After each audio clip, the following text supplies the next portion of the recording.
नमस्ते दोस्तों। आज हम एक बहुत ही दिलचस्प विषय पर चर्चा करने वाले हैं।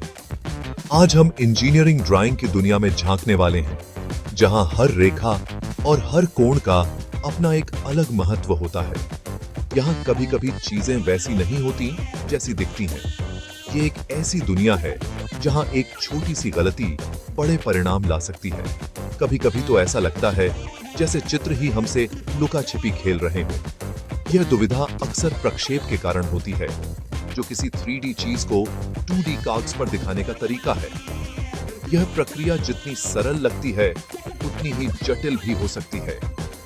प्रक्षेप के दो मुख्य प्रकार हैं, प्रथम कोण और तृतीय कोण। इन दोनों में अंतर समझना बेहद जरूरी है, क्योंकि अगर आप इनका सही तरीके से उपयोग नहीं करेंगे, तो आपके डिजाइन में उल्टा सीधा होने का खतरा बना रहता है।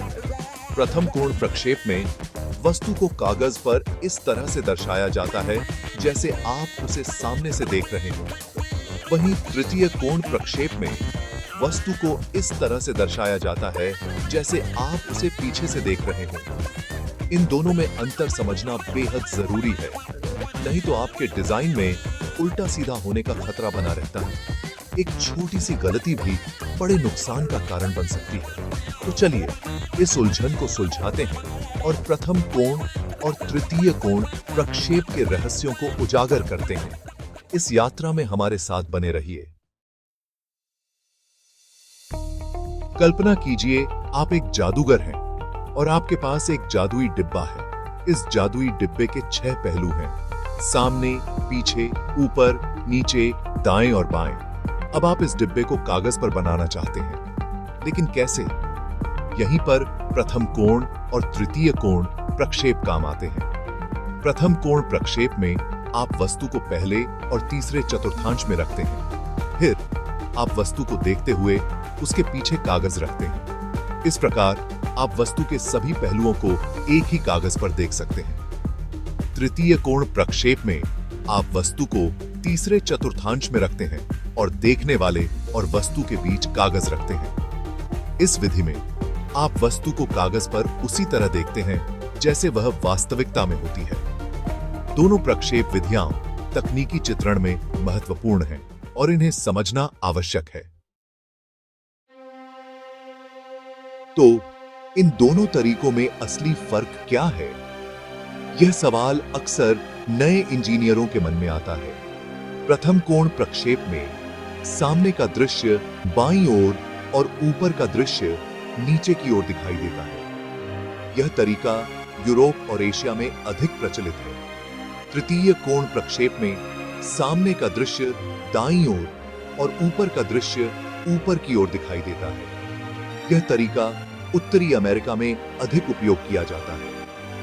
यह अद्वितीय अंतर भ्रमित करने वाला हो सकता है, खासकर यदि आप एक प्रकार के प्रक्षेप के आदी हैं और दूसरे का सामना करते हैं। यह समझना महत्वपूर्ण है कि दोनों प्रक्षेपों का उपयोग कैसे और क्यों किया जाता है। इसलिए ड्राइंग को समझने से पहले यह जानना जरूरी है कि किस प्रकार के प्रक्षेप का उपयोग किया गया है। यह जानकारी न केवल आपके काम को आसान बनाती है, बल्कि गलतियों से भी बचाती है। चौथा भाग, दुनिया भर में प्रक्षेप कौन सा कहां राज करता है? दिलचस्प बात यह है कि प्रथम कोण और तृतीय कोण प्रक्षेप का उपयोग दुनिया भर में अलग अलग होता है। उदाहरण के लिए भारत, यूनाइटेड किंगडम और ऑस्ट्रेलिया में प्रथम कोण प्रक्षेप ज्यादा चलता है। दूसरी ओर अमेरिका, कनाडा और जापान में तृतीय कोण प्रक्षेप ज्यादा लोकप्रिय है। यह अंतर इतिहास और स्थानीय नियमों के कारण है। पांचवां भाग, सही चुनाव। प्रक्षेप कैसे चुनें? अगर आप एक इंजीनियर हैं, तो आपके लिए यह जानना जरूरी है कि किस प्रक्षेप का उपयोग कब करना है। अगर आप किसी खास देश या कंपनी के लिए काम कर रहे हैं, तो उनके नियमों का पालन करना महत्वपूर्ण है। अगर आप निश्चित नहीं हैं, तो हमेशा ड्राइंग पर दिए गए प्रतीक को देखें, जो बताता है कि कौन से प्रक्षेप का उपयोग हुआ है।